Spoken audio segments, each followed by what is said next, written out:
The USS Iowa exploded on this day. Welcome back to On This Day. Today's date is April 19th, 2023. It is the 109th day of the year. You got 256 days left to get your life together and make this year a winning year. There was this old surfer that used to hang out at the beach when I was a kid, and I saw him like on January 1st or 2nd. I was down at the beach. And he said something simple. He's all, Happy New Year. You got 365 days to make this year better than last year. I was like, thanks, Squid. Have a good New Year. Yes, they called this dude Squid. Oddly enough, he wasn't the only guy in that town named Squid. Anyway, today's the 16th Wednesday in the 16th week and the 31st day of spring. You got 63 days left until summer. Today is National Sylvester the Cat Day. Yes, it's his birthday. We celebrate Sylvester the Cat's birthday on April 19th. We all love this whimsical cat who keeps on chasing a small birdie that he can never get. That's Tweety Bird, by the way. You know, I always wanted to see what would happen if he caught him. And what if the coyote caught the roadrunner? I don't know.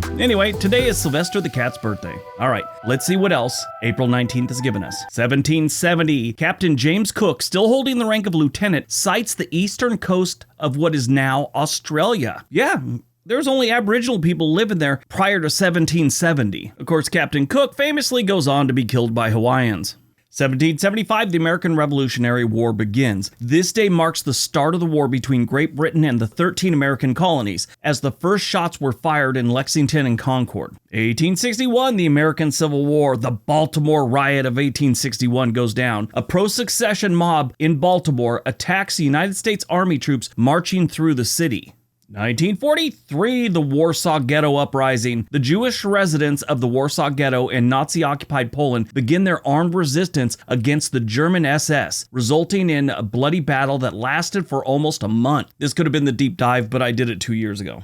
1971, Charles Manson is sentenced to death, later commuted to life imprisonment, for the conspiracy in the Tate and LaBianca murders. Now, I find this one strange. First of all, Charles Manson was a scumbag and he needed to be killed. That's my opinion. But I find it strange in the legal system that he was sentenced to death, but he actually never killed anyone. He suggested that they go do it, but he never actually took part in it. I don't know. I know little about the legal system, but it just seems like if you suggested or you told someone to do it and they went and did it, sure, you should be getting something for that, but to be treated just like the other people, I find that a little strange. I mean, they still have the free will to say, no, I'm not doing that. I don't know.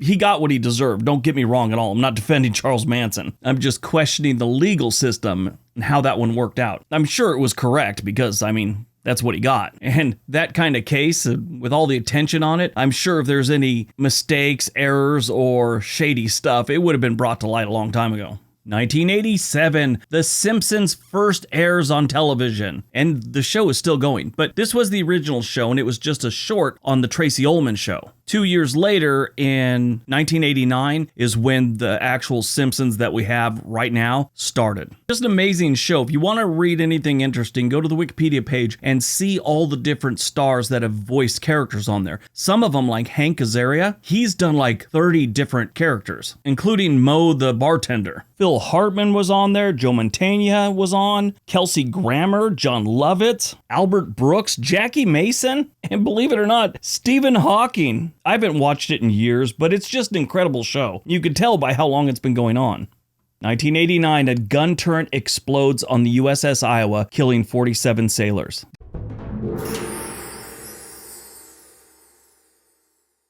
The USS Iowa turret explosion is a tragic event that occurred on April 19, 1989 on board the United States Navy battleship Iowa. The explosion resulted in the death of 47 crew members and caused extensive damage to the ship's structure. As you can imagine, this explosion raised many questions about the safety of naval vessels and led to an investigation that ultimately concluded that the cause of the explosion was due to a combination of human error and design flaws. I remember at one point they were trying to blame one person on there like he did it purposely. USS Iowa was commissioned in 1943 and saw action during World War II, the Korean War, and the Cold War. The battleship was one of the 4 Iowa-class ships constructed by the U.S. Navy during the 1940s and was considered the most powerful battleship of its time. But by the late 1980s, the USS Iowa was nearly 50 years old and had undergone several modifications to keep it up with modern technology. The reality is, by this time, the battleship battleships had seen their time. It was over. It was guided missiles and aircraft carriers. Nobody needed to launch a chunk of metal the size of a Volkswagen 30 miles inland. On April 19th, 1989, the USS Iowa was conducting a training exercise off the coast of Puerto Rico.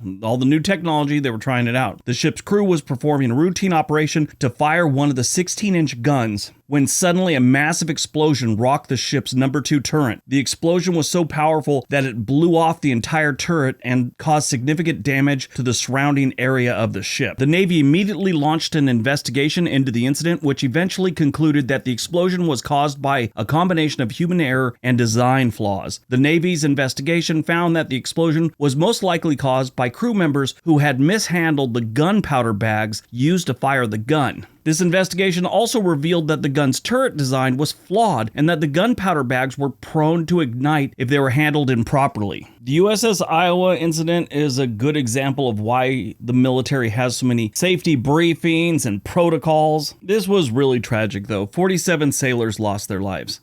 1993, the Waco siege ends in disaster. A 51-day standoff between federal agents and the Branch Davidian religious group in Waco, Texas ends in a deadly fire that kills 76 people.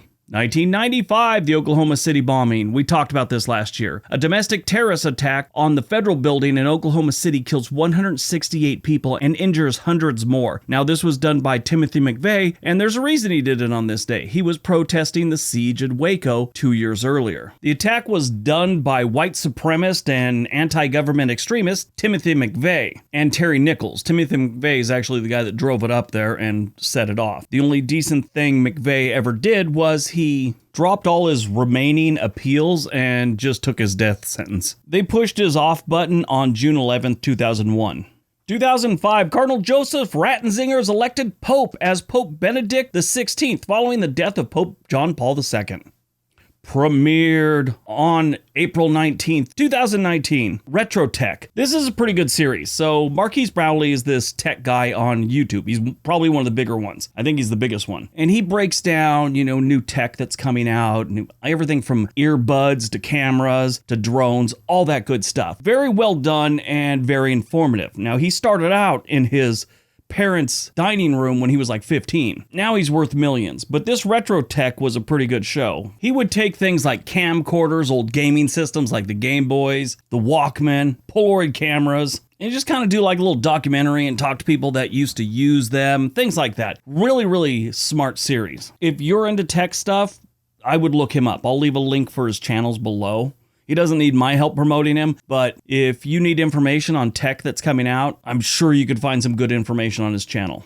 Born on April 19th, 1979, Kate Hudson, actress who became known for playing the character Penny Lane in the 2000 film Almost Famous, which is one of my favorite movies. She's also notable for starring in rom-coms such as How to Lose a Guy in 10 Days and You, Me, and Dupree. She's in another one with Matthew McConaughey called Fool's Gold. I love that show. It was great. She got into acting, I imagine, because her mom is Goldie Hawn. Her father is an actor, singer, whatever, named Bill Hudson, and he's from Portland, Oregon, and he's had some kind of interesting wives. He had Cindy Williams from 1982 to 2000. You don't know who she is. She's Shirley from Laverne and Shirley. Sadly, she just died January 25th, but he was married to Goldie Hawn before Cindy Williams.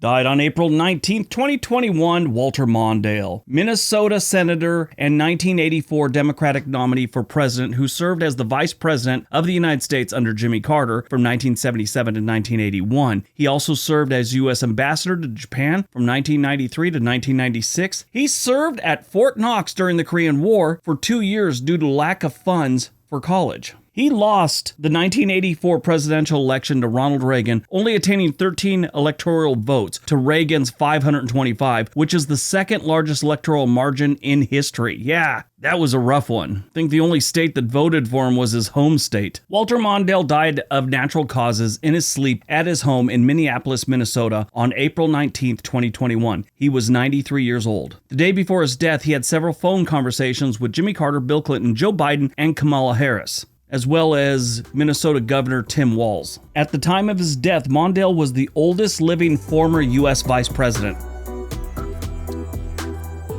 All right, that's today's video. Hope you guys enjoyed it. Hope you got some information out of it. Now go out, have a great day, and be nice to each other.